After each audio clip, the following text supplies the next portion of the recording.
మధ్యాహ్నపు వేళ కొన్ని సంగతులను ఆలోచన చేశాం. దేవుడే ఇశ్రాయేలీయులకు రాజై ఉన్నాడని, మానవులు భౌతికంగా రాజు తమకు కావాలని కోరుకున్నప్పుడు, దేవుడు తన రాజ్యాంగంలో వారికి రాసిచ్చినట్టుగానే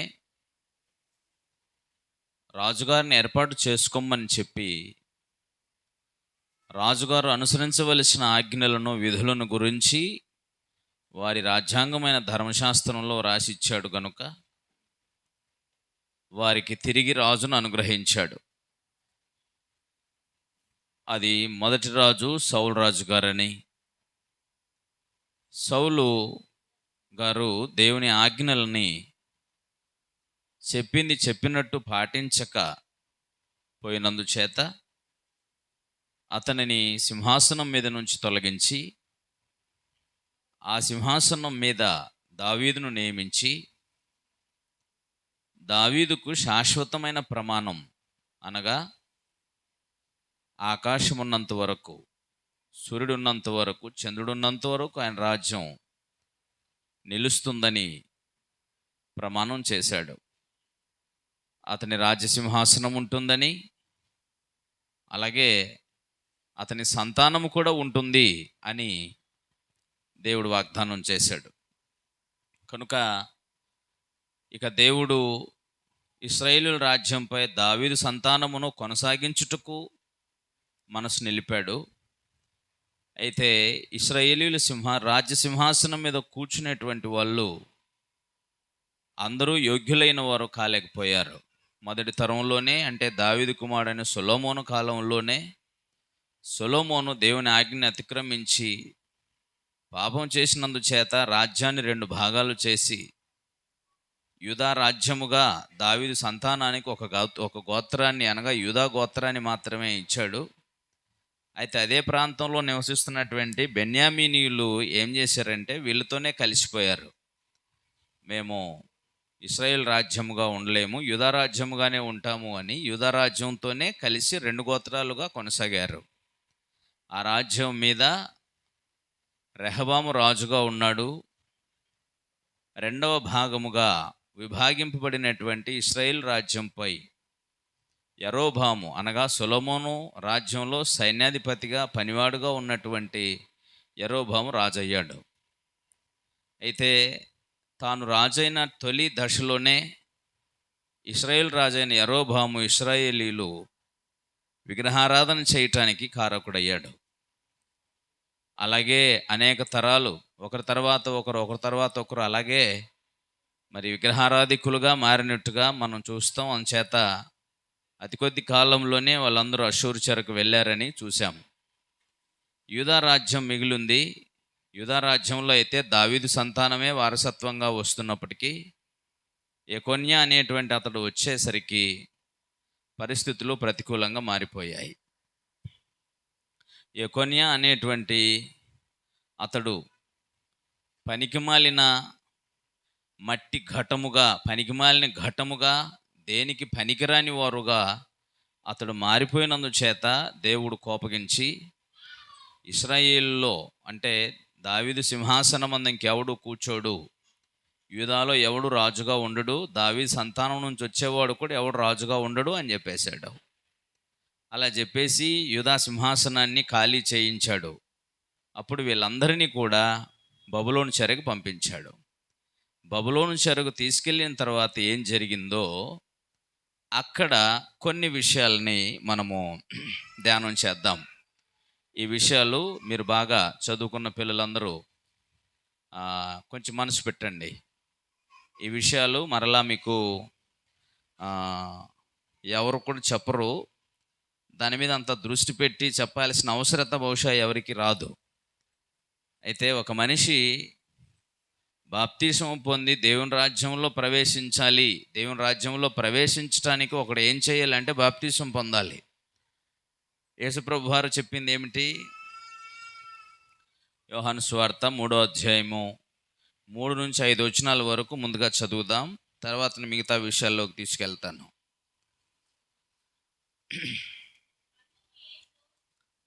నికోదేముతో మాట్లాడుతున్నాడు. ఆ, నికోదేముతో ప్రభు ఏం మాట్లాడుతున్నాడంటే, ఒకడు కొత్తగా జన్మించితేనే కానీ అతడు దేవుని రాజ్యమును చూడలేడని. అదే ఉందా? అది కదా కావాలా. ఒకడు కొత్తగా జన్మించితేనే కానీ అతడు దేవుని రాజ్యమును చూడలేడు అని నీతో నిశ్చయంగా చెప్తున్నాను అన్నాడు. వెంటనే ఆయన కొత్తగా జన్మ అంటే ఏమిటి, దేవుని రాజ్యం అంటే ఏంటో తెలుసు. ఎందుకంటే పూర్వం నుంచి దేవుని రాజ్యం అనే అనుభవం వారికి ఉంది. పూర్వం నుంచి కూడా దేవుని రాజ్యమే మేమందరం అనేటువంటి విషయం వారికి తెలుసు. అయితే ఆ దేవుని రాజ్యము క్రింద మేము లేమన్న విషయం కూడా ఆయనకు తెలుసు. ఎవరికి? నికోదేము గారికి. ఎందుకంటే రాజ్యం ఖాళీ చేయబడింది కదా, అన్యులు వారిని ఏలుతున్నారు. ఇప్పుడు బబులోను దగ్గర నుంచి రోమా సామ్రాజ్యం వరకు వాళ్ళే ఏలుతున్నారు వారిని. కాబట్టి ఈ పరిస్థితిలో అతను కొత్త జన్మను గురించి తెలుసుకోవాలని ఆసక్తి చూపించాడు. కొత్త జన్మ అంటున్నారు, ముసలివాడైన మనుషుడు ఎలాగ జన్మించగలడు, మరలా తల్లి గర్భమందు ప్రవేశించి జన్మిస్తాడా అని అడిగాడు. అందుకు ప్రభు అన్నాడు, అక్కడే ఉండాలి మీరు బైబిల్ చదివి.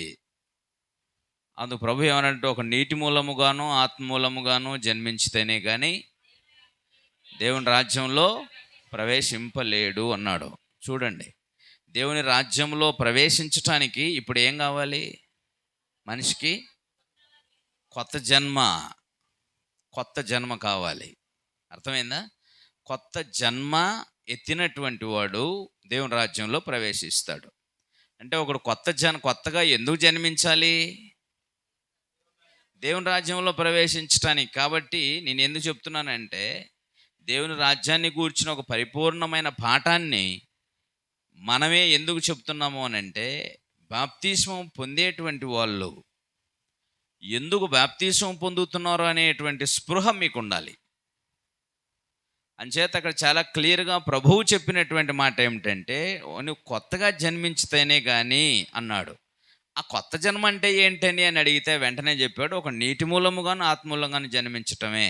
అంటే అర్థం ఏంటి మీరు చెప్పండి? బాప్తిస్మం కోసమే కదా మాట్లాడుతున్నాడు. కాబట్టి నువ్వు బాప్తిస్మం పొందిన వాడే ఎక్కడ ప్రవేశిస్తాడు అన్నాడు? దేవుని రాజ్యంలో ప్రవేశిస్తాడు అన్నాడు. కాబట్టి బాప్తిస్మం పొందే ప్రతి వ్యక్తికి దేవుని రాజ్యమును గూర్చిన వివరణ తప్పనిసరిగా తెలిసి ఉండాలి. దేవుని రాజ్యం ఎక్కడుంది, ఏ విధంగా విస్తరిస్తుంది. అర్థమైందా? రాజ్య విస్తరణ అయినప్పుడే అది మహా సామ్రాజ్యం అవుతుంది. ఒకే ప్రాంతానికి ఉంటే అది కేవలం రాజ్యమే. ఆ రాజ్యం అనేక ప్రాంతాలకు విస్తరించినప్పుడు అప్పుడు దానిని మహా సామ్రాజ్యము అని అంటారు. సామ్రాజ్యం అంటే అనేక ప్రాంతాలలో రాజ్యం ఉండడం. పరలోకంలో ఉన్న దేవుని రాజ్యమును భూమి మీద విస్తరింపు చేయాలనుకున్నాడు. నిత్యమైన దేవుని రాజ్యమును భూమి మీద కూడా దేవుడు కొనసాగించాలని తలంచి ఉన్నాడు. అందువలన దేవుని యొక్క రాజ్యమును భూమి మీదకి రావాలని శిష్యులకు ప్రార్థన నేర్పించే క్రమంలో కూడా తెలియజేశాడు. రైట్. ఇప్పుడు ఈ రాజ్యమునకు సంబంధించి, అందుకనే దేవుని రాజ్యములో ప్రవేశించేటువంటి ఏ వ్యక్తి అయినా బాప్తిస్మం పొందాలి. బాప్తిస్మం పొందే ఏ వ్యక్తికైనా ముందు దేవుని రాజ్యాన్ని కూర్చున్న పూర్తి ఇన్ఫర్మేషన్ తెలియకుండా ఒకడు బాప్తిస్మం పొందితే ఆ బాప్తిస్మం ఎలాంటిదే ఉంటుంది? నిన్న కూడా చెప్పాను, మరలా చెబుతున్నాను. తాను ఎక్కడికి వెళ్ళాలో అని తెలియకుండా బస్సు ఎక్కి కూర్చున్నట్టు ఉంటుంది.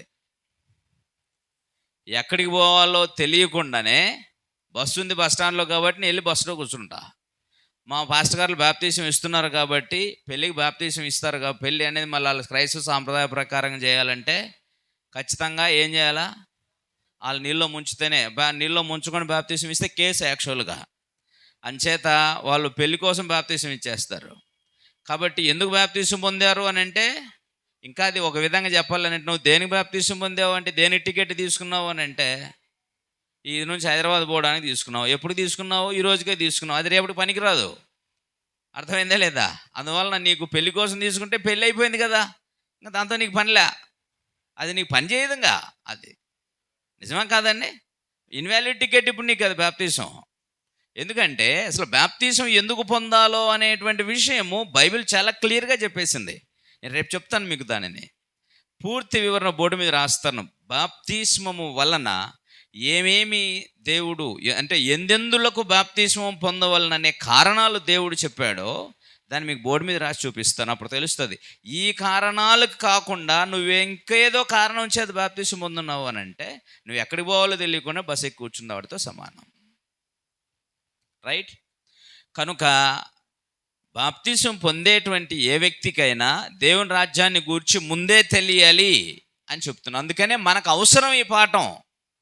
అందరూ ఈ పాఠాన్ని చెప్పుకోలేరు. ఎందుకు చెప్పుకోలేరు అంటే అవసరత వాళ్ళకి లేదు. దేవుని రాజ్యం అంటే వస్తుందా, వచ్చిందా, రాలేదా, ఏదైతే ఏముందో యేసుప్రభు వారిని పెట్టుకొని ఆరాధన చేసుకొని వెళ్ళిపోక ఇదంతా ఎందుకు మనకి లోతైందంతా అని అనుకుంటారు. కాబట్టి ఇది మనకు అవసరం కనుక మనం ఆలోచన చేస్తున్నాం. ఓకేనా? కాబట్టి శ్రద్ధగా వినండి. యూదులు ఇశ్రాయేలు అందరూ కలిసి ఇప్పుడు బబులోనులో ఉన్నారు. బబులోనులో ముఖ్యమైనటువంటి దేవుని సేవకులుగా కొనసాగుతున్న వారిలో దానియేలు గారు ఉన్నారు. ఆ తర్వాత మరికొద్ది కాలానికి యెహెజ్కేలు ప్రజల మధ్య ఉన్నాడు. ఈయన రాజుగారి కోటలో ఉన్నారు దానియేలు గారు. ఓకేనా? ఈ క్రమంలో బబులోను రాజు నెబుకద్నెజర్ అనేటువంటి ఆయన ఒక కలగన్నాడు. కలగని చిత్రంగా కల మర్చిపోయాడు. తన దేశంలో ఉన్న జ్ఞానులందరినీ పిలిపించుకున్నాడు. జ్ఞానులందరినీ పిలిపించుకొని నేను కలగన్నాను రాత్రి, ఆ కళ మర్చిపోయా. మర్చిపోయిన కళను చెప్పాలి, కలభావము మీరు నాకు చెప్పాలి అన్నాడు. చచ్చారు వీళ్ళంతా. ఇదేం కథ? ఎవరైనా కళ చెబితే కలభావం చెప్తారు. ఎవరైనా మర్చిపోయిన కళ చెప్పాలంట. ఆయన కలగన్నాడు, ఆయన కలగాని మర్చిపోయిన కళ మేమే చెప్పాలంట, కలభావం మేమే చెప్పాలంట. చాలా బాధపోయి ఇట్లాంటి పరీక్ష వాళ్ళు మాట్లాడిన మాటలు చూస్తే మీ మైండ్ పోతుంది. ఒకసారి చూడండి, తెలుస్తుంది మీకు.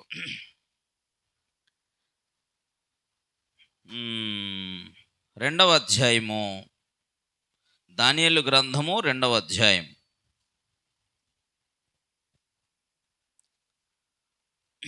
దానియేలు గ్రంథం 2వ అధ్యాయం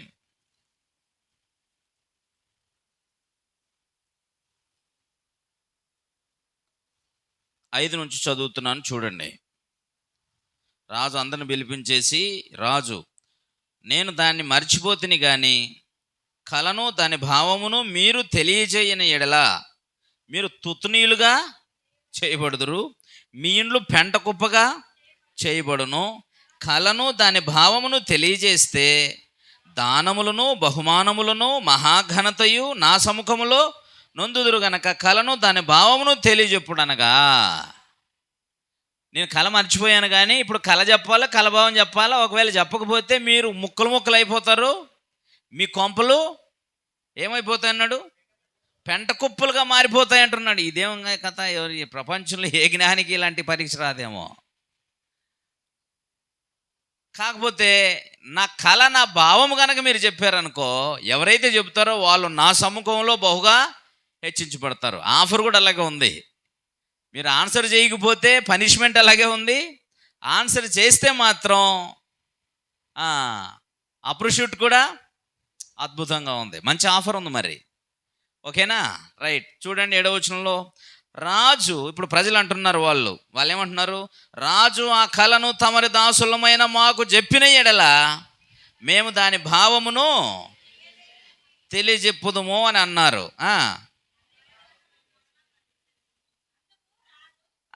అని వాళ్ళు చెప్పారు. అందుకు రాజు ఉత్తరమిచ్చి చెప్పింది ఏంటంటే, నేను కళ మరిచిపోయాను కాబట్టి మీరు ఓవర్ యాక్షన్ చేస్తున్నారా. కోపం వచ్చింది ఆయనకి. చూడండి ఎంత బాగుంటుందో. అందుకు రాజు ఉత్తరం ఇచ్చి చెప్పింది ఏమనగా, నేను మరిచి ఉండుట మీరు చూచి కాలహరణం అంటే కాలయాపన చేయాలని మీరు కనిపెడుతున్నట్టు నాకు బాగా అర్థమవుతుంది అన్నాడు. కాలాన్ని ఉపాయంగా గడపవాలనని అబద్ధపును మోసపు మాటలు నా ఎదుట పలక ఉద్దేశించున్నారు. మీరు కళను చెప్పకపోయిన ఎడలా నేను చెప్పిన మాట ఖండితం. ఏది ఖండితం? మిమ్మల్ని మొక్కలు ఖండించేది ఖండితం, మీ ఇళ్ళను పెంట కుప్పలు చేసేది ఖండితం. దాని భావం తెలియజెప్పుటకు మీకు సామర్థ్యం కలదని నేను తెలుసుకుంది, మీరు చెప్పగలరు, చెప్పండి అని అన్నాడు. అయితే వాళ్ళు అంటున్నారు ఇప్పుడు ఏమన్నారు చూడండి. అందుకు కల్దీయులు ఇలాగ ఉత్తరం ఇచ్చారు, భూమి మీద ఏ మనుష్యుడును రాజు అడిగిన సంగతి చెప్పజాలడు, ఏ చక్రవర్తియు అధికారియు శకునగాని యొద్దను గాడి విద్య కలవాని యొద్దను కల్దీయుల యొద్దను ఇట్టి సంగతి విచారింపలేదు.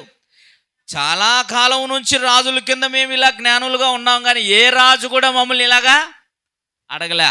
ఏ జ్ఞానుల్ని ఏ రాజు చరిత్రలు ఇలాగ ఎప్పుడు ఎవరిని అడగలా. నువ్వు ఇలాగ అడిగేసి ఇంత పెద్ద పరీక్ష పెట్టేసావని అన్నాడు. వాళ్ళు అంటున్నారు. ఇంకా ఏమంటున్నారు చూడండి. రాజు విచారించిన సంగతి బహు అసాధారణమైనది, దేవతలు కాక మరి ఎవరును ఈ సంగతి చెప్పజాలరు. కాకపోతే దేవతల నివాసాలు శరీరాల మధ్య ఉండవు కదా అని అన్నారు. అర్థమైంది మీకు ఇప్పుడు ఎంత భయంకరం ఇది చాలా పెద్ద పరీక్షే. కలగనడం ఏందో, ఆయన మర్చిపోవడం ఏందో, ఆ కలభావం వాళ్ళు చెప్పడం ఏందో. కళ చెప్పాలి, కలభావం చెప్పాలి. కళ చెబితే కలభావం ఎవడని చెప్తాడు. ఇంత భయంకరమైనటువంటి పరిస్థితి ఎవరికి రాదు. కనీసం ఇంకా వాళ్ళు కోపం వచ్చేసి ఆయనకి ఎంత కోపం వస్తుంది, వీళ్ళు కూడా అట్టే కోపం వస్తుంది. మామూలు రావట్లేదు కోపం. కాబట్టి అసలు ఇప్పటి వరకు చరిత్రలో, రాజుల చరిత్రలలో ఏ కల్దీయుని కానీ ఏ శకుని కానీ ఏ రాజు కూడా ఇలాగా అడిగి ఉండేది. నువ్వేంది ఇట్లా అడుగుతున్నావు, ఇట్లా పెట్టేసావు కండిషన్. పైగా బాగా అర్థమైంది చెప్పి, ఇది మనుషులకు అసాధ్యం, దేవతలకు మాత్రమే సాధ్యం. కాకపోతే దేవతలు మనుషుల మధ్య ఉండరే, ఎట్లా చేసేది అని చెప్పేసి వాళ్ళు మాట్లాడుతున్నారు. సరే, ఏదైతేనేమి ఇప్పుడు కల్దీయులందరినీ చంపడానికి ఈ రాజుల కింద జ్ఞానులు అని చెప్పుకునే వాళ్ళందరినీ చంపడానికి సిద్ధమైపోయారు. ఈ క్రమంలో ఆ దేశం నుంచి పాటు ముందు వాళ్ళని వేసేద్దాం రా అని చెప్పేసి ప్లాన్ చేసుకున్నారు. ఈ సంగతి దానియేలుకు తెలిసిందే. ఏం జరుగుతుంది అక్కడ, అసలు ఏం జరుగుతుందని అంటే సరే సో అండ్ సో అని చెప్పేశారు.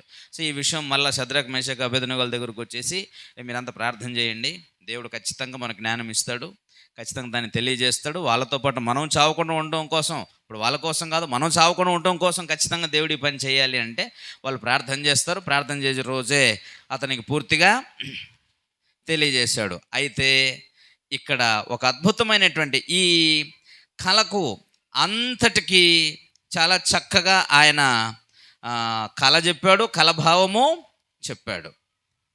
ఈ సందర్భంలో ఉన్నటువంటి ఒక ప్రత్యేకమైనటువంటి కళ విషయం అంతా కూడా చెప్తున్నాడు. ఈ కళలో ఏముంది అని అంటే అది మీకు అర్థం అవడం కొరకు 2వ అధ్యాయంలో నేరుగా విషయం దగ్గర తీసుకెళ్దాం. మరి దానియేలు వచ్చాడు. దానియేలు వచ్చేసి కలభావం చెప్పడానికి ప్రయత్నం చేశాడు.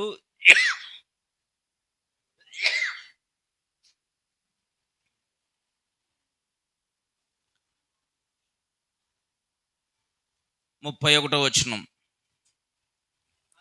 రాజా తమరు చూచుచుండగా బ్రహ్మాండమగు ఒక ప్రతిమ కనబడెను.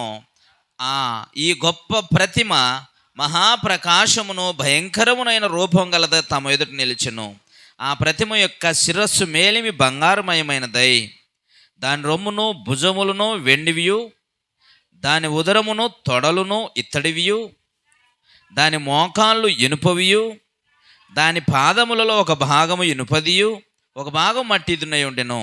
మరియు చేతి సహాయము లేక తీయబడిన ఒక రాయి ఇనుమును మట్టియు కలిసిన ఆ ప్రతిమ యొక్క పాదముల మీద పడి దాని పాదములను తుత్తునీయులుగా విరగొట్టినట్టు తమకు కనబడెను. అంతటా ఇనుమును మట్టియు ఇత్తడియు వెండియు బంగారమును ఏకముగా దంచబడి కళ్ళములోని చెత్తవలే కాగా వాటికి స్థలము ఎచ్చటను దొరకకుండెను. గాలి వాటిని కొట్టుకొని పోయెను. ప్రతిమను విరగొట్టిన ఆ రాయి సర్వభూతలమంతా మహాపర్వతమాయను. రాజా తమరు కన్న కళ ఇదే అని చెప్పేశారు. ఎస్,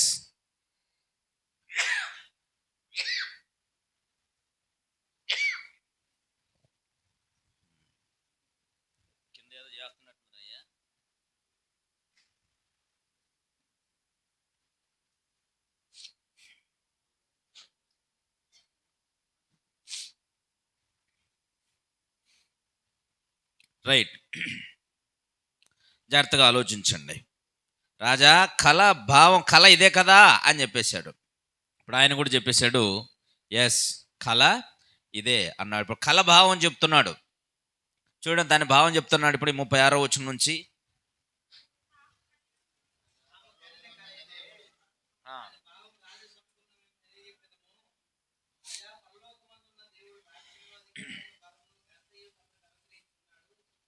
చూడండి, తాము కన్న కళ్ళ ఇదే, దాని భావం రాజు సముఖమున మేము తెలియజెప్పేదము. రాజా, పరలోకమందున్న దేవుడు రాజ్యమును అధికారమును బలమును ఘనతయు తమరికి అనుగ్రహించి ఉన్నాడు. తమరు రాజులకు రాజునై ఉన్నారు. ఆయన మనుషులు నివసించు ప్రతి స్థలమందును మనుషులనేమి భూజంతువులనేమి ఆకాశ పక్షులనేమి అన్నిటినీ ఆయన తమరి చేతికి అప్పగించి ఉన్నాడు. వారందరి మీద తమరికి ప్రభుత్వము అనుగ్రహించున్నాడు. తామే ఆ బంగారపు శిరస్సు. మీకు మొత్తానికి ప్రతిమ అర్థమైందా? బొమ్మ. అతడు చూచిన కళలో చూసినటువంటి విగ్రహం పెద్ద ప్రతిమ, ప్రకాశవంతమైందట, బాగా వెలుగుతూ ఉన్నట్టుగా కనబడిందట. కనబడినటువంటి ఆ విగ్రహం ఏంటిది?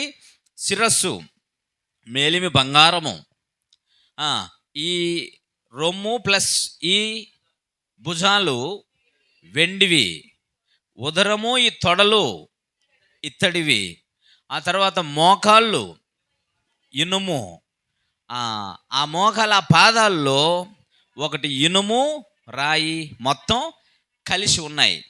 అది అసలు విషయం. రూపము యొక్క ఆ ప్రతిమ యొక్క రూపం అది. ఓకేనా? దాని భావం చెబుతున్నాడు. అయ్యా, ఆ బంగారు శిరస్సు ప్రతిమ, ఆ ప్రతిమ మీద ఉన్న శిరస్సు ఏదైతే ఉందో అది మీరే అని చెప్పేశాడు. కాబట్టి మీరు ప్రకాశిస్తున్నారు. ఇప్పుడు లోకమంతటికి తెలిసినటువంటి అధికారం మీది అని చెప్పాడు. తర్వాత 39, తాము చనిపోయిన తర్వాత తమరి రాజ్యం కంటే తక్కువైన రాజ్యం ఒకటి లేచును. అటు తర్వాత లోకమంతా ఏలినట్టు 3వ రాజ్యం ఒకటి లేచును. అది ఇత్తడి వంటి తగును. పిమ్మట 4వ రాజ్యం ఒకటి లేచును. అది ఇనుము వలె బలముగా ఉండును. ఇనుము సమస్తమైన వాటిని దంచి విరగొట్టినది కదా. ఇనుము పగలగొట్టినట్లు అది రాజ్యములన్నిటిని పగలగొట్టి పొడి చేయును.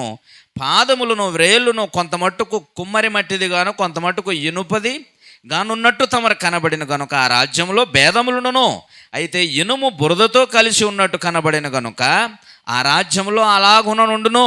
ఆ రాజ్యము ఇనుము వంటి బలము గలదై ఉండును. పాదముల విరేళ్ళు కొంత మట్టుకు ఇనుపవిగాను కొంత మట్టుకు మట్టివిగాను ఉన్నట్టు ఆ రాజ్యము ఒక విషయంలో బలముగాను ఒక విషయంలో నీరసముగాను ఉండును.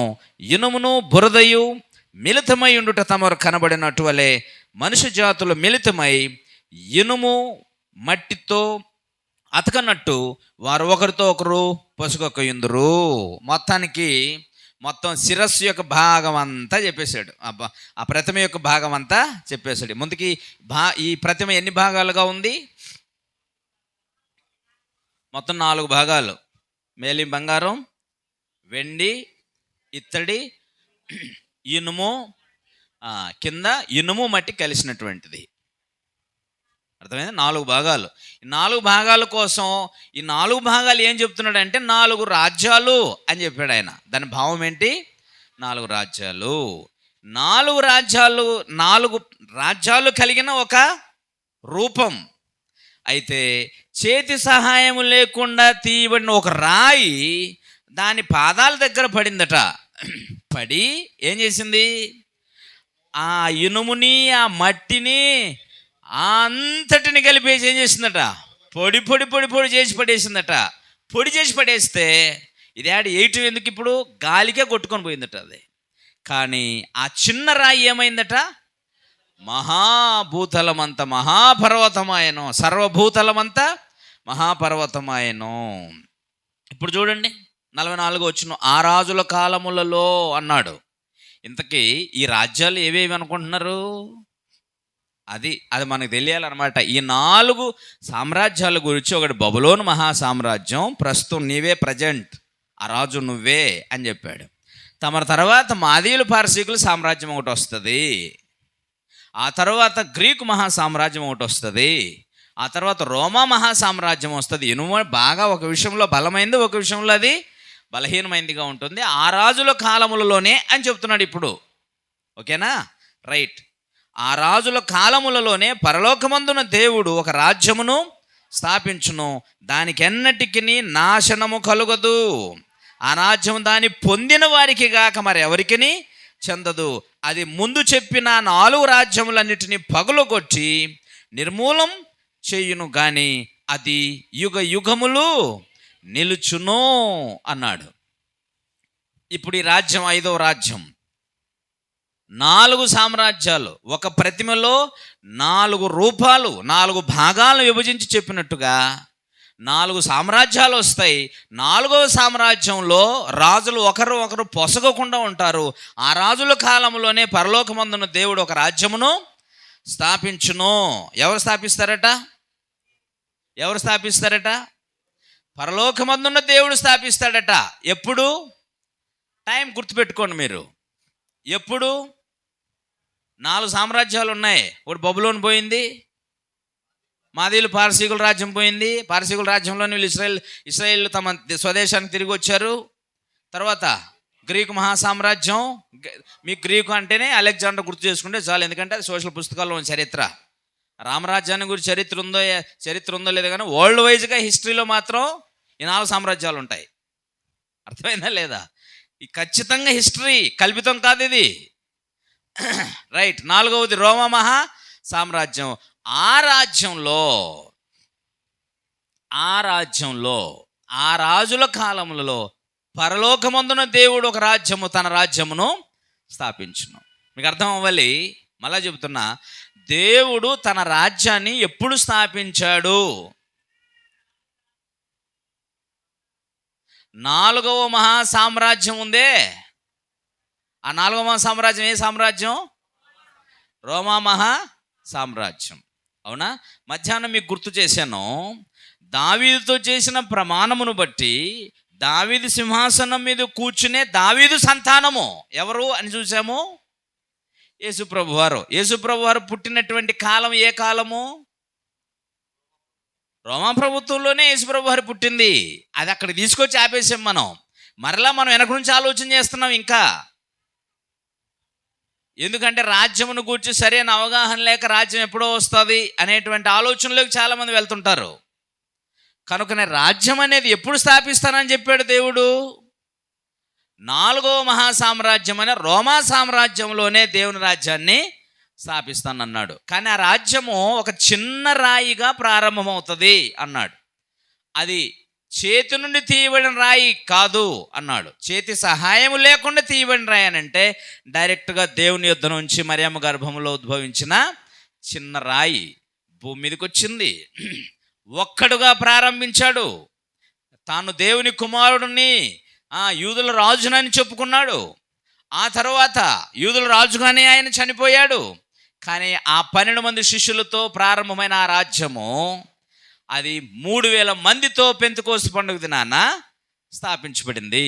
3000 మందితో యెరూషలేములో స్థాపించబడిన రాజ్యము 100 సంవత్సరాలు తిరగకుండానే ప్రపంచాన్ని చుట్టేసింది. దానికి 2000 సంవత్సరాలుగా ఇప్పటికీ ఆయన రాజ్యముగా సంఘం ఉంది. అంతేకాదు ఇప్పుడు ఎక్కడ ఉంది అని అంటే ప్రపంచం అంతటా ఉంది, ఒక చోట కాదు. సర్వభూతలమంత మహా పర్వతం అన్నాడు. ఎంత బాగుందో చూసారా? సర్వభూతలమంత మహాపర్వతం. 2000 సంవత్సరాలు ఏంటి, లోకాంతం వరకు ముందు చెప్పినట్టు దావీదుతో ప్రమాణం చేసినట్టుగా ఆకాశం ఉన్నంత వరకు, సూర్యుడున్నంత వరకు, చంద్రుడినంత వరకు ఆ రాజ్యం ఉంటుంది. అవునా కదా? బాగా గుర్తుపెట్టుకోండి. కాబట్టి రోమా సామ్రాజ్యములోనే దేవుని దగ్గర నుంచి పరలోకమందున దేవుడు తన రాజ్యాన్ని స్థాపించును అనేది ఖచ్చితమైనటువంటి వివరణ. దానికి మరో ప్రత్యామ్నాయమో లేదు. రైట్. ఇది రాజైన నెబుకద్నెజరు తాను కళ ఏం జరుగుతాయి, ఇంత చేసేసాను కదా, ఏం జరుగుతుందా అని తనలో తాను ఆలోచించుకొని నిద్రపోతే భవిష్యత్తు అతనికి తెలియజేయబడిన సమాచారం. నెబుకద్నెజరు చనిపోయాడు, అతని కుమారుడైన బెల్షస్సర్ రాజు అయ్యాడు. బెల్షస్సర్ రాజు అయిన తర్వాత ఇప్పుడు దేవుని ప్రవక్తకి వచ్చినటువంటి దర్శనంలో ఏమొచ్చిందో చూడండి ఒకసారి. 7వ అధ్యాయము రండి. ఇది దేవుని ప్రవక్తకు వచ్చినటువంటి దర్శనం. ఇప్పుడు ఆ కల కన్నవాడు చనిపోయాడు, అతని కుమారుడు రాజు అయ్యాడు. బబులోను రాజు బెల్షస్సర్ యొక్క పరిపాలనలో మొదటి సంవత్సరం. అర్థమైందా? బెల్షస్సరు ఎవరు? నెబుకద్నెజరు కుమారుడుగా మనకు కనిపిస్తాడు. ఓకే, అతని కాలంలో దానియేలుకు దర్శనం కలిగాను. అతని కలిగిన దర్శనాలు ఏంటిట? 2వ వచనం ఆయన రాశాడు. దానియేలు వివరించి చెప్పింది ఏంటంటే, రాత్రి యందు దర్శనములు కలిగినప్పుడు నేను తేరి చూచుండగా ఆకాశం నలుదిక్కుల నుండి సముద్రం మీద గాలి విసురుట నాకు కనబడెను. అప్పుడు 4 మిక్కిలి గొప్ప జంతువులు మహాసముద్రంలో నుండి పైకెక్కాను. ఇప్పుడేం కనబడుతున్నాయి ఈయనకి? 4 మహాజంతువులట. ఆ జంతువు రూపాలు చెప్తున్నాడు. మొదటి జంతువు 4వ వచనం, మొదటి జంతువు సింహమును పోలినది. అది మర్చిపోకండి. మూడవ వచనంలో మిక్కిలి గొంప జంతువులు మహాసముద్రంలో పైకెక్కెను. ఆ జంతువులు ఒకదానికొకటి భిన్నములై ఉండెను. మొదటిది సింహమును పోలినది, కానీ దానికి పక్షరాజు వంటి రెక్కలుండెను. నేను చూస్తుండగా అది రెక్కలు తీయబడిన కనుక మనుషుని వల్లేది పాదములను పెట్టుకొని నేలపై నిల్చుండెను. 5వ వచనంలో 2వ జంతువు ఎలుగుబంటిని పోలింది. అది ఒక పార్శ్వం మీద పండుకొని తన నోటి పండ్ల మధ్య దాని పక్కటెముకలను 3 పక్కటెముకలను పట్టుకున్నది. ఇది 2వ జంతువు. 3వ జంతువు 6వ వచనం, అటు పిమ్మట చిరుత పులిని పోలిని మరి ఒక జంతువును చూచితిని అన్నాడు. ఇది ఎన్నో జంతువు? 3వ జంతువు. 4వ జంతువు 7వ వచనం, పిమ్మట రాత్రి యందు నాకు దర్శనములు కలిగి నేను చూచుండగా ఘోరమును భయంకరమునగు 4వ జంతువు ఒకటి నాకు కనబడెను. ఇప్పుడు చెప్పండి, జంతువుల రూపాలు చెప్పండి. చదివేశారు కదా. మొదటి జంతువు రూపం ఏది? సింహమును పోలింది. 2వ జంతువు ఎలుగుబండిని పోలింది. 3వ జంతువు చిరుతపులిని పోలింది. 4వ జంతువు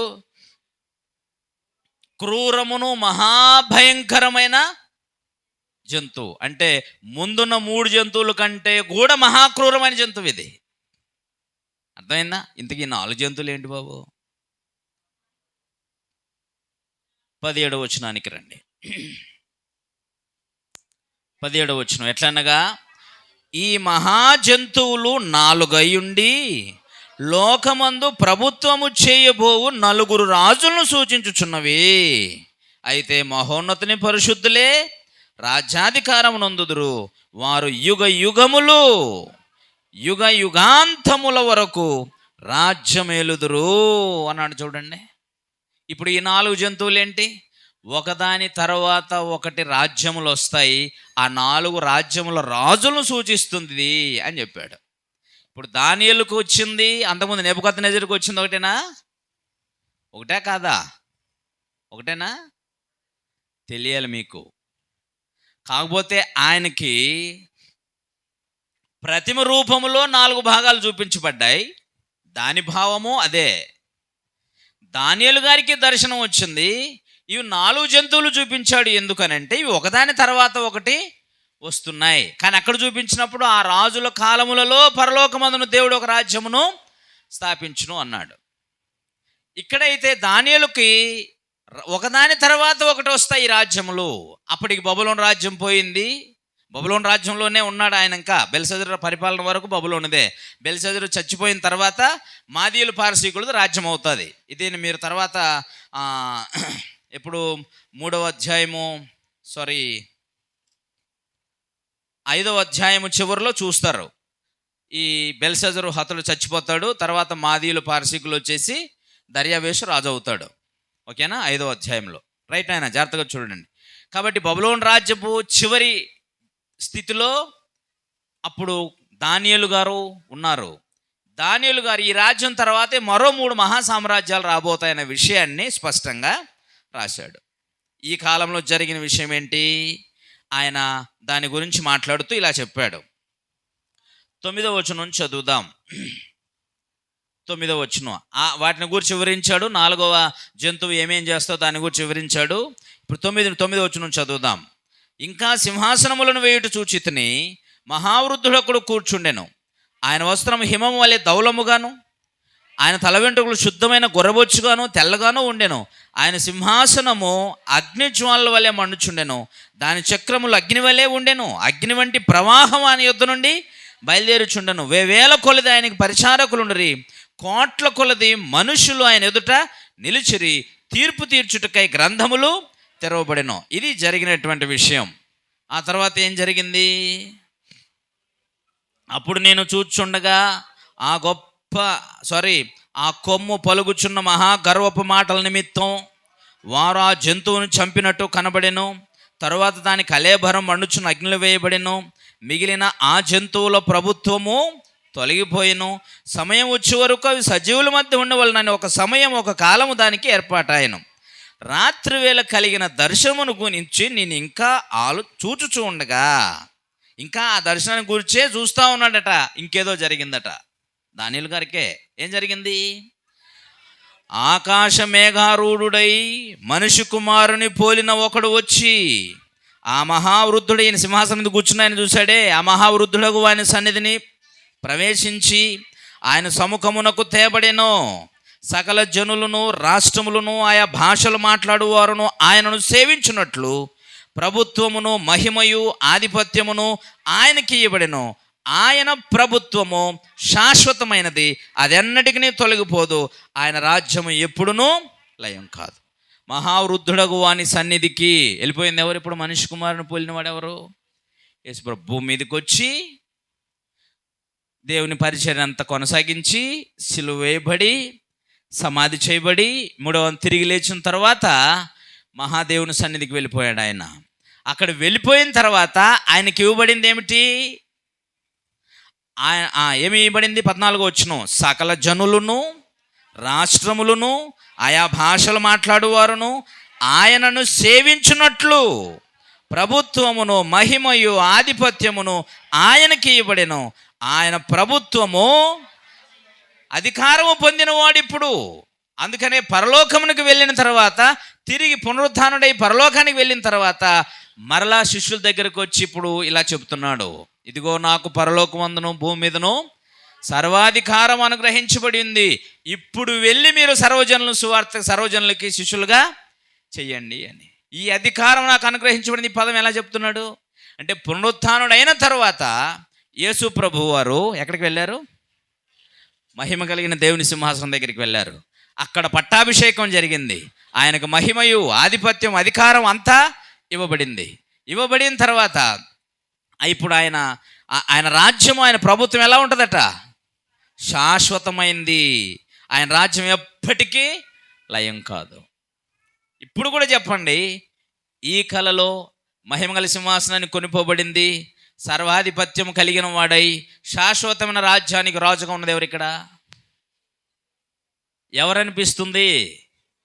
యేసు ప్రభు వారేనా? మొత్తానికి దేవుని రాజ్యమునకు సంబంధించినటువంటి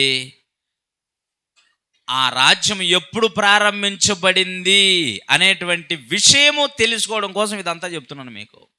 ఎందుకంటే ఎప్పుడు స్థాపించబడింది అనే క్లారిటీ లేకుండా మనం రాజ్యమును గురించి ఎన్నిసార్లు మాట్లాడినా ప్రయోజనం లేదు. కాబట్టి వాళ్ళంతా పాపం రాజ్యమును గురించి ఎరగనటువంటి వాళ్ళు ఎప్పుడో వస్తుంది రాజ్యం అని ఎదురు చూస్తున్నారు.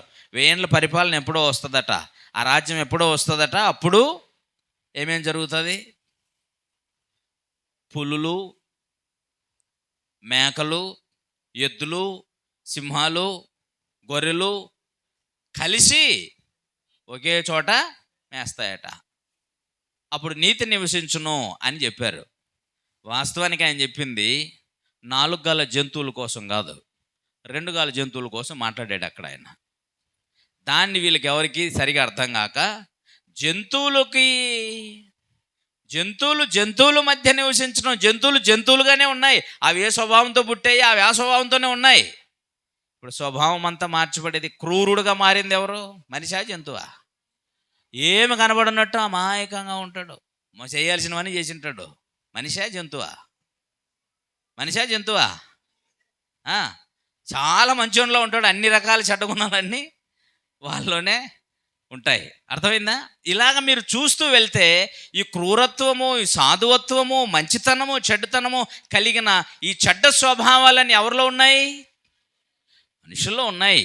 వీళ్ళందరూ కూడా దేవుని పర్వతం అనే క్రీస్తు ప్రభు యొక్క సంఘం అనే రాజ్యములో ఒకే ఆహారాన్ని తిని ఒకే జీవన విధానాన్ని కొనసాగిస్తారు. దాన్ని చెప్పడానికి ఆయన ప్రవచన భాషలో అది వాడితే, దీన్ని ఎప్పుడో 1000 ఏళ్ళ పరిపాలనకు ముడిపెట్టేశారు దాన్ని. ఇది అంత అన్యాయమో తెలుసా? కాబట్టి దేవుని రాజ్యము ఎప్పుడు స్థాపిస్తానని చెప్పాడండి దేవుడు? రోమా భౌతికమైన రోమా మహాసామ్రాజ్యం భూమిలో ఏలుబడి చేస్తున్నప్పుడు పరలోకమందున్న దేవుడు ఒక రాజ్యాన్ని స్థాపిస్తాడు. ఆ రాజ్యం ఎలాంటిది?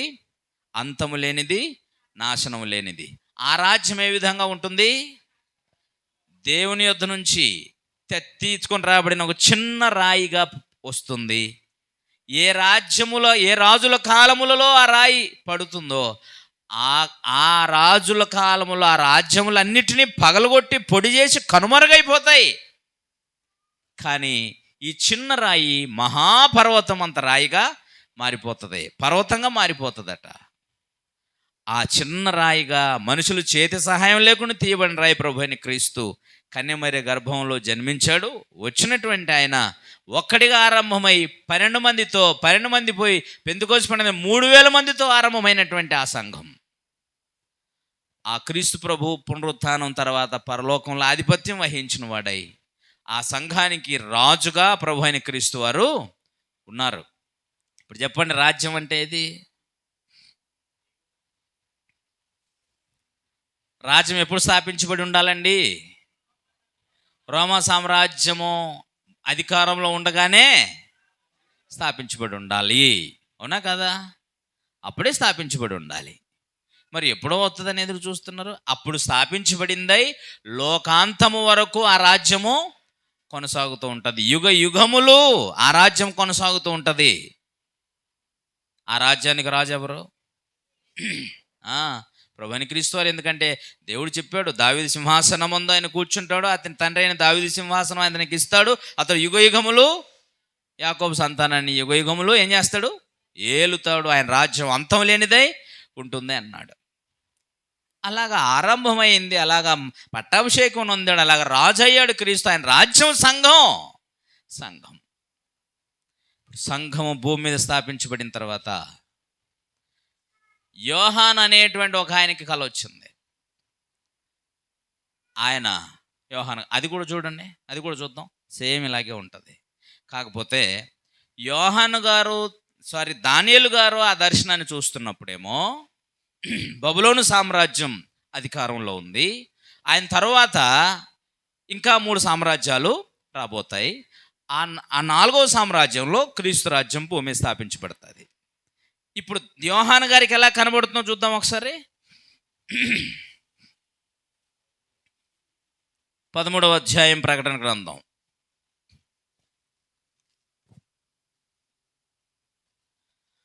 ప్రకటన గ్రంథం 13వ అధ్యాయము చూద్దాం నాయన. ఇప్పుడు మరియు 10 కొమ్ములను 7 తలలు గల ఒక క్రూర మృగం సముద్రములో నుండి పైకి వచ్చుట చూచితిని.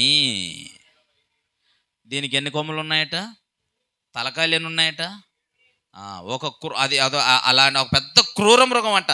ఈ క్రూర మృగాన్ని గూర్చి ఈయన ఎలా వివరిస్తున్నాడు చూడండి. 10 కొమ్ములు, దాని 10 కిరీటములు, దాని తలల మీద దేవదూషణకరమైన పేర్లు ఉన్నాయి. ఎవరిని దూషించే పేర్లు? దేవుని దూషించే పేర్లే. తర్వాత నేను చూచిన ఆ మృగం రూపాన్ని చెప్తున్నాడు చూడండి. చిరుత పులిని మొదటిది, రెండవది ఎలుగుబంటిని పోలింది, మూడవది దాని నోరు సింహం నోరు వంటిది. దానికి ఆ గడ్డ సర్పము తన బలమును తన అధికారమును ఇచ్చి ఉండింది. దాని తలలో దానికి చావు దెబ్బ తగిలినట్టుండెను. అది ఆ చావు దెబ్బ దానికి అయితే ఆ చావు దెబ్బ మానిపోయిన కనుక భూజంతులందరూ మృగం వెంట వెళుతూ ఆశ్చర్యపడుచుండ్రి.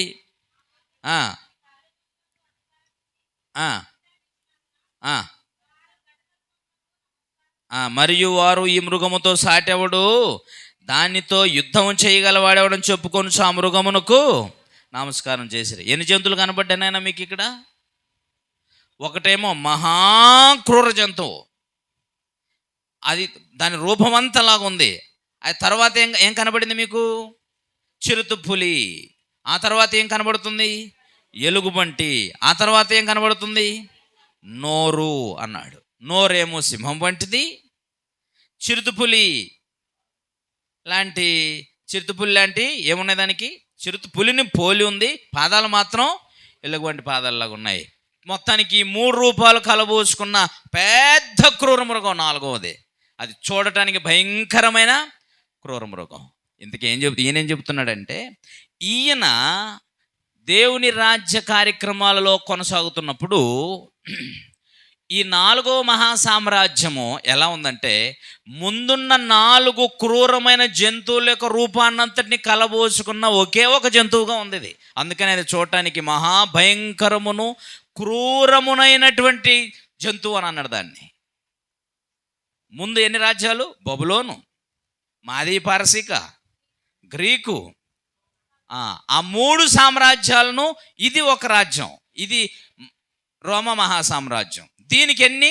10 తలలు, 7 తలలు, 10 కొమ్ములు, 10 కిరీటాలు. ఇది ఒక తలతో ఒక బబులోను రాజే మహాక్రూరుడు. అతని తర్వాత వచ్చినటువంటి మాదీ పారసీకుల సామ్రాజ్యం ఒకే, తర్వాత గ్రీకు మహా క్రూరత్వం, రోమా ఇంకా భయంకరమైన క్రూరత్వం. ఒక తలకాయతో ఆలోచన చేస్తేనే ఎంత భయంకరం, 7 తలకాయలతో ఆలోచన చేస్తూ ఉంటుంది. ఆ రాజ్యం యొక్క క్రూరత్వాన్ని విభజించడానికి ఇప్పుడు 4 జంతువులు ఒకే జంతువులు, 4 రూపాలు ఒకే జంతువులో ఉన్నాయి. అంటే అర్థం ఏంటంటే, యోహాను గారి కాలములో గతించిన 3 జంతువుల క్రూరత్వముతో పాటు దీని క్రూరత్వాన్ని కలుపుకొని భయంకరమైన రూపముగా ఉంది. ఏ రాజ్యము? రోమా మహా సామ్రాజ్యం. దానికోసం చెప్తున్నాడు ఆయన. ఈ క్రూర మృగం ఇప్పుడు ఏం చేస్తుంది? దీని పని ఏం పని పెట్టుకుంది అనుకుంటున్నారు? దీనికి ఏం పని పెట్టుకుందంటే 5వ వచనం, డంబపు మాటలను దేవదూషణలను పలుకుటకు నోరు దానికి ఇవ్వబడింది. దేనికి? క్రూర మృగానికి. ఈ క్రూర మృగం ఏంటి?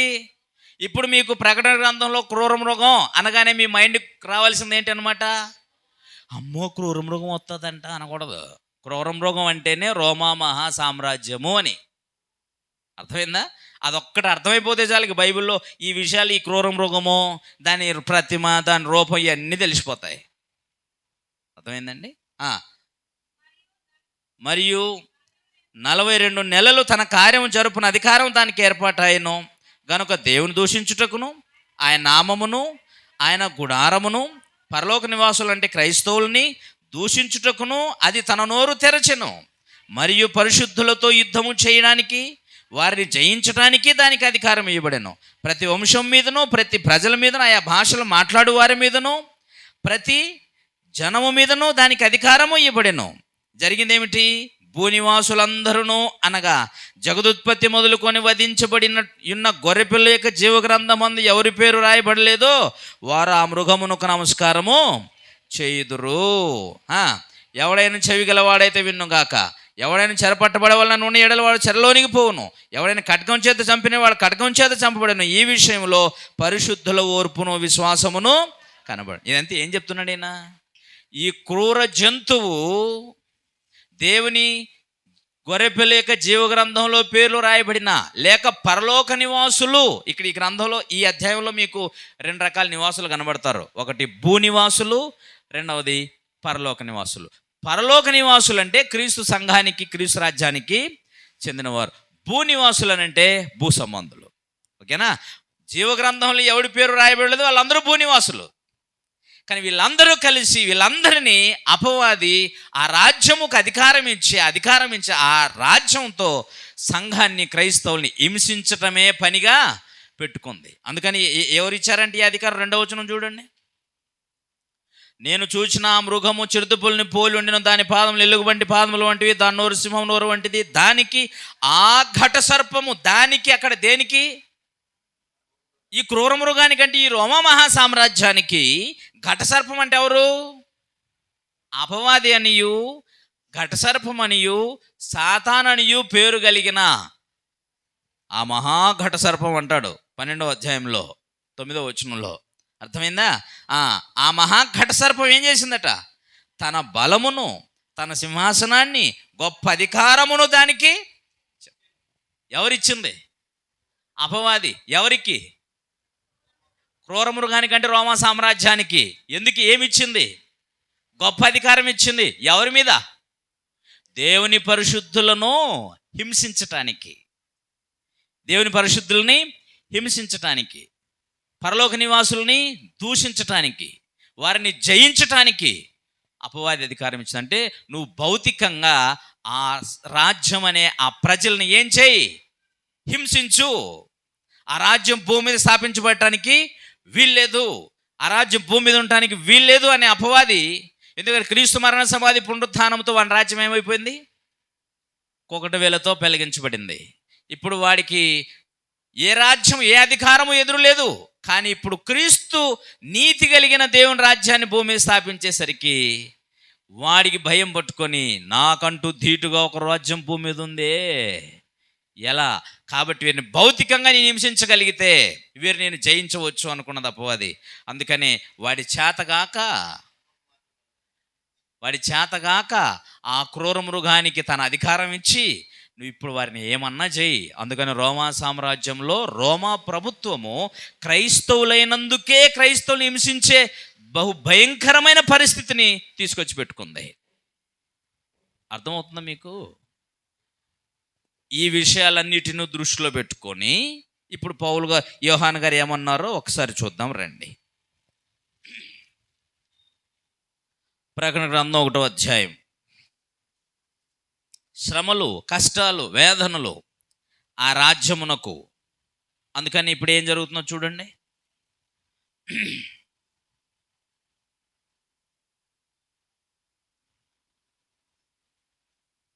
మొదటి అధ్యాయము 5వ వచనం చదువుదాం, 6 వరకు. నమ్మకమైన సాక్షియు, మృతుల్లో నుండి ఆది సంభూతుడుగా లేచిన వాడును, భూపతులకు అధిపతియునైన యేసుక్రీస్తు నుండి కృపా సమాధానములు మీకు కలుగునుగాక. మనల్ని ప్రేమించుచు తన రక్తము వలన మన పాపముల నుండి మనల్ని విడిపించిన వానికి మహిమయు ప్రభావమును యుగయములు కలుగునుగాక. ఆమెన్. ఆయన మనలని తన తండ్రియగు దేవునికి ఒక రాజ్యముగాను యాజకులను గాను చేసింది ఎవరు? ఏం చేశాడట? ఎవరిని? తన రక్తం చేత పాపములన్నిటిని కడిగి దేవునికి మనల్ని ఏం చేశాడట? రాజులనుగా, యాజకులనుగా చేశాడట. చేశాను. తర్వాత 9వ వచనం, మీ సహోదరుడను అని తన గురించి పరిచయం చేసుకుంటున్నాడు. వింటున్నారా? మీ సహోదరుడను యేసును బట్టి కలుగు శ్రమలోను, రాజ్యములోను, సహనములోను పాలివాడను నైన యోహానను నేను దేవుని వాక్యము నిమిత్తమును యేసును గూర్చిన సాక్ష్యము నిమిత్తమును పద్మాసు ద్వీపమందు పరవాసినైతిని. ఇప్పుడు ఈయనేమంటున్నాడు తన గురించి? దేవుని రాజ్యములో, ఆయన రాజ్యములోను సహనములోను పాలివాడిని. ఇప్పుడు యోహాను గారు ఏడున్నారు? పద్మాసు ద్వీపంలో. కానీ ఎక్కడున్నా అని చెప్పుకుంటున్నాడు? దేవుని రాజ్యంలో ఉన్నాను అని చెప్పుకుంటున్నాడు. ఏమని చెప్పుకున్నాడు? దేవుని రాజ్యముగా ఈయనని ఎవరు చేశారు? యేసుక్రీస్తు వారు చేశారు. ఆయన ఏం చేశాడు? మరలా చదవండి 6లో. ఆయన మనల్ని ప్రేమించుచు తన రక్తం వలన మన పాపముల నుండి మనల్ని విడిపించిన వానికి మహిమా ప్రభావములు యుగయుగములు కలుగును గాక. ఆయన అంటే క్రీస్తు ప్రభు వారు ఏం చేశారు? మనల్ని తన తండ్రి యగు దేవునికి ఒక రాజ్యముగాను యాజకులను గాను చేశాను. కాబట్టి ఆ రాజ్యములో నేను పాలిభాగస్తుని అంటున్నాడు. ఆ రాజ్యము కొరకు నేను పని చేస్తున్న పాలిభాగస్తుని. అందుకని ఆ శ్రమలో, ఆ సహనములో నేను పాలిభాగస్తుని అంటున్నాడు. పరలోకము కూడా దానికి ఆమోదం తెలిపింది. ఒకసారి చూడండి, 5వ అధ్యాయానికి రండి.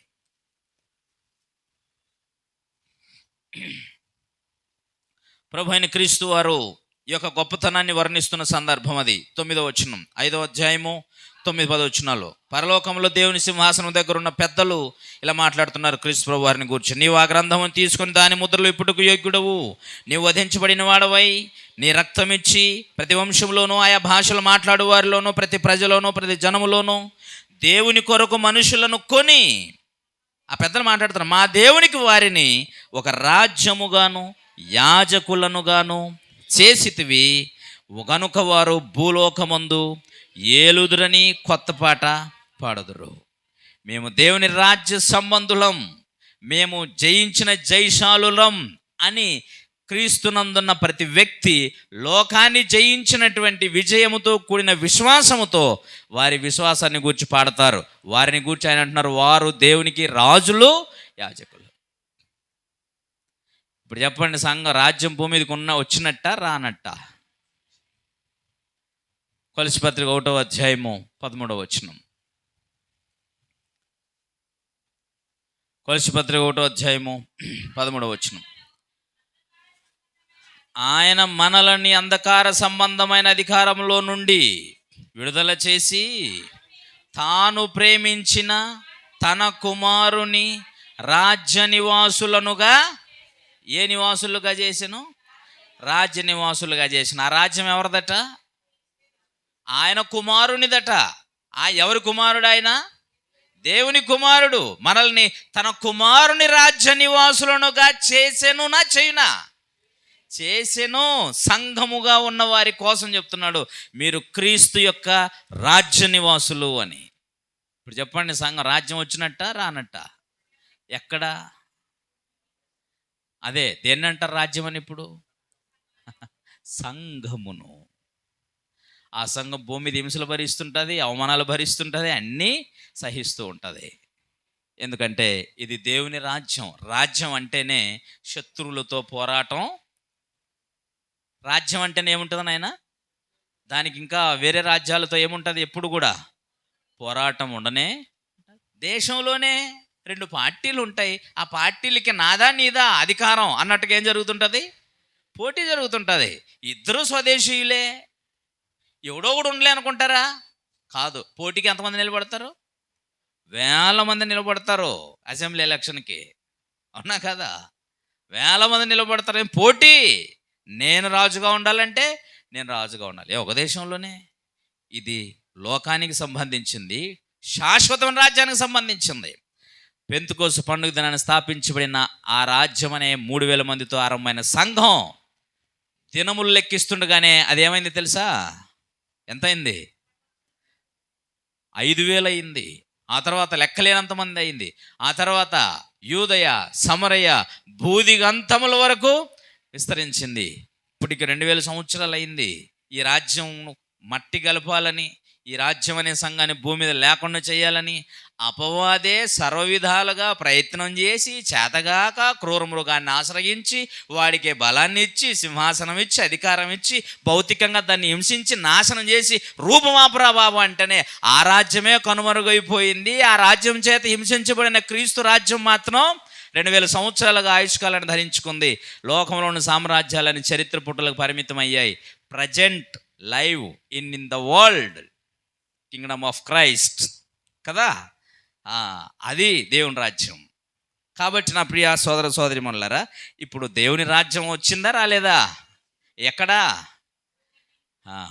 ఇప్పుడు దేవుని రాజ్య సంబంధులేనా మీరు? ఎట్లెట్లా అవుతారండి చెప్పండి? మీరు దేవుని రాజ్య సంబంధులు ఎలాగయ్యారో? అది క్రీస్తు సంఘమే దేవుని రాజ్యం అనే క్లారిటీ ఉందా లేదా? ఉందా? ఎందుకంటే ఇప్పుడు కొన్ని విషయాలు చెప్తాను మీకు.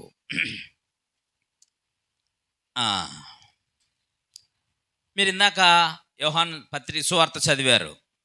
ఒకడు కొత్తగా జన్మించితే, అంటే నీటి మూలంగా ఆత్మ మూలంగా జన్మించిన వాడు దేంట్లో ప్రవేశిస్తాడు? దేవుని రాజ్యంలో. అంటే నువ్వు సంఘములో ప్రవేశించటానికే ఫస్ట్ ఏం చేస్తావు? బాప్తిస్మము పొందుతావు. కొరింథీ మొదటి పత్రికలో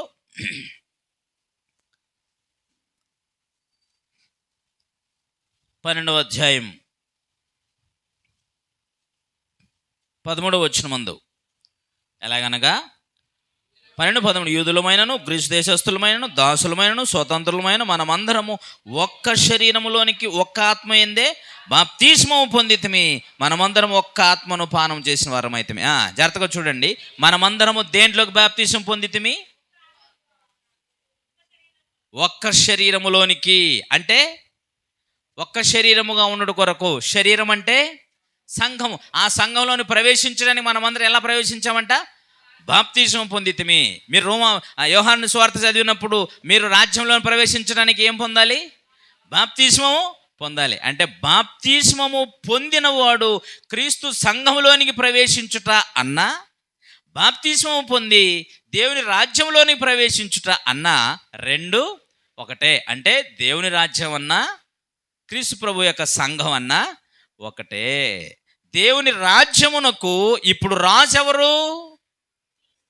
పితరుల యుగంలో మీ బోర్డు మీద రాసిన పితరుల యుగంలో రాజు ఎవరు?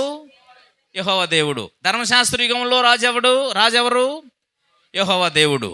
ఇప్పుడు ఆయన రాజ్యము సర్వభూతలమంత మహాపర్వతమైంది. ఇప్పుడు ఆ రాజ్యానికి రాజు ఎవరు? ఆయన కుమారుడైన యేసుక్రీస్తు. అర్థమైందా? ఆయన రాజ్యములో మీరు ఉన్నారు. ఇప్పుడు ఆయన రాజ్యంలో మీరు ఉంటే ఆయన రాజ్యాన్ని గూర్చిన స్వభావం ఒకటి ఉండాలి కదా. ఏనాయనా రాజ్యం అంటే రాజ్యసభ మొదలు బాప్తిజం మొదలు క్రీస్తు సంఘంలో ఉంటే పరలోకం వెళ్ళిపోతారా? అబ్బే అటు ఉండదు. చదివేద్దాం. సమయం అయిపోతుంది. ఇంకా పెద్ద పాఠం మీకోసం ఎదురు చూస్తుంది. ఇప్పుడు సగం చెప్పి రేపు పొద్దున సగం చెప్పడమే. ఇంకేం చేయలేము. పాఠం చాలా సమయం పోయింది. ఇప్పటికే మనకి ఎంతైంది? గంటన్నరా? గంటే అయితే ఇంకా నేను మాట్లాడవచ్చు. అర్థమైందా? బోరు కొట్టిందా? నిజంగా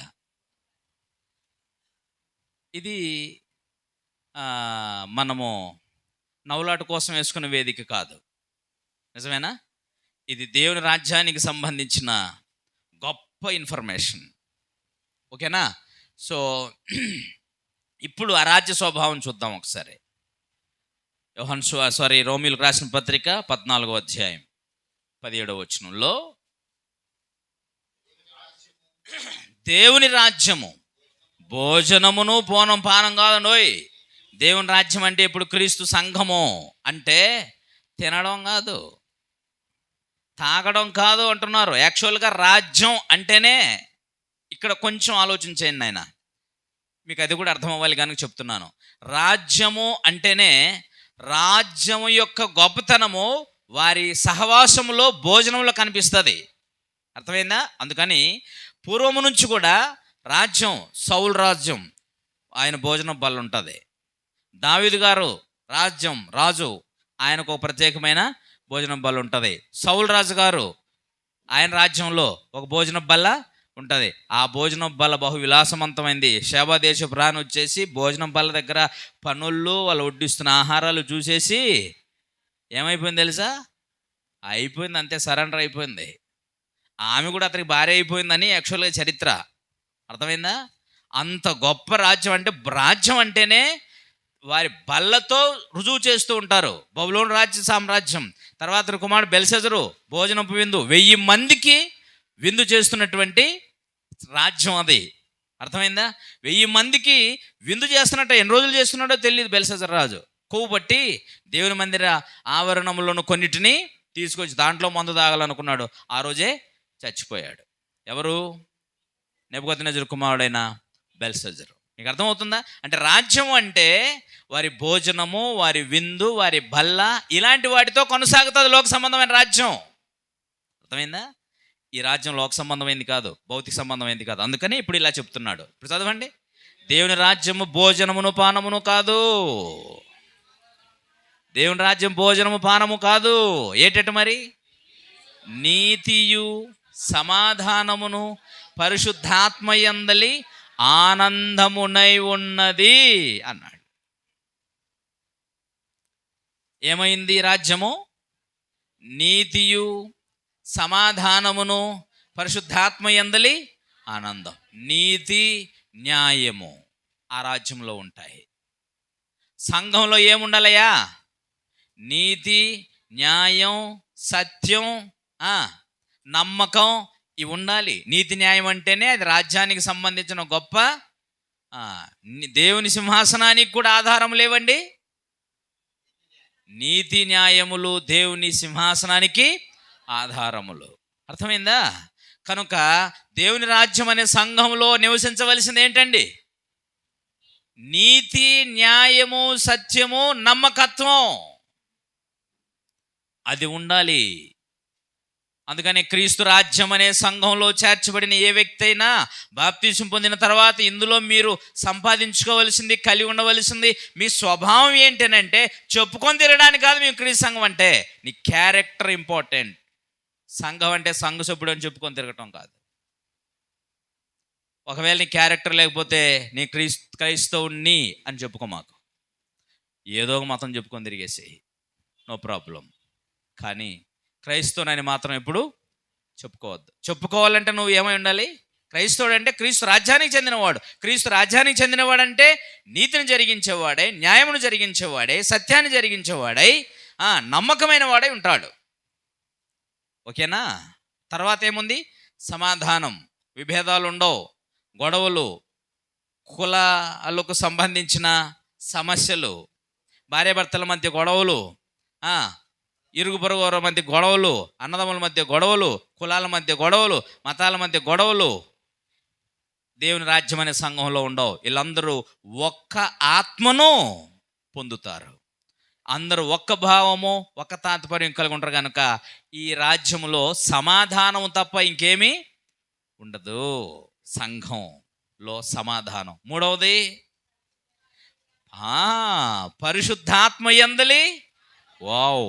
పరిశుద్ధాత్మ అంటే ఇక్కడ మనిషి మధ్య సంచరిస్తున్నాడు కదా, ఆయన నీలో నివసించేవాడు. ఆయన నిన్ను నడిపిస్తాడు, సర్వ సత్యంలోనికి నడిపిస్తాడు. ఆయన స్వభావం అంతా నీకు వచ్చేస్తుంది. నూతన స్వభావం కలుగు చేస్తాడు, గొప్ప స్వభావం నీకు ఇస్తాడు, దైవికమైన స్వభావంలో నీకు పాలు కల్పిస్తాడు ఆయన. ఎవరు?